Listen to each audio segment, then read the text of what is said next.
La marine burundaise a été créée dans l'objectif de sécuriser l'espace lacustre du pays. Les lacs dans lesquels opère la marine burundaise sont le lac Tanganyika, le lac Chohoha, Rweru et Kanzigiri au nord du pays.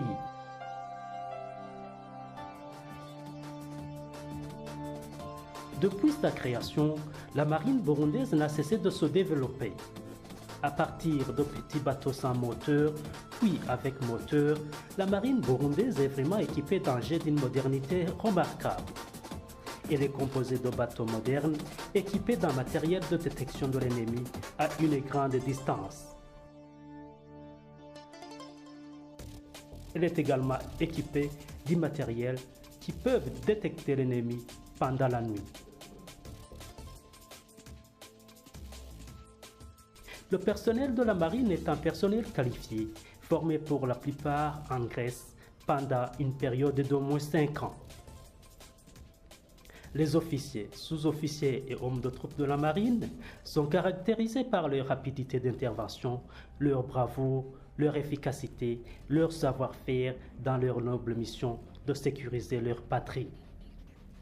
Parmi les interventions que la marine burundaise a effectuées, effectue et continue à effectuer, le transport des troupes vers les régions un peu éloignées, l'appui-feu des troupes de l'infanterie à partir du lac, la sécurisation des pêcheurs pendant leurs activités, la lutte contre les vols qui peuvent se commettre dans les lacs du pays, le transport des malades civils, pour ne citer que celle-là.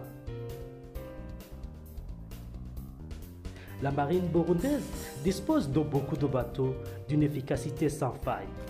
Elle a démontré à chaque fois qu'elle a été appelée à intervenir que c'est une marine dont le pays en est fier.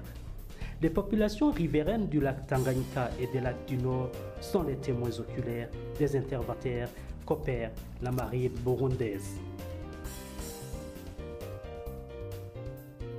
La modernité, l'efficacité, le savoir-faire de cette marine font qu'elle se classe parmi les premières de la sous-région. Différentes autorités militaires, politiques et civiles de l'East African Community en sont témoins.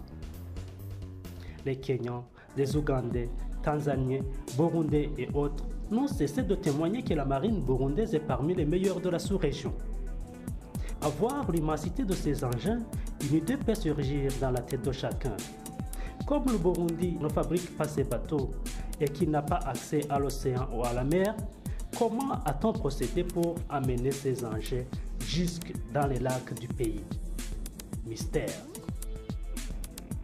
Dans toute institution, il y a toujours des défis qu'il faut toujours remonter.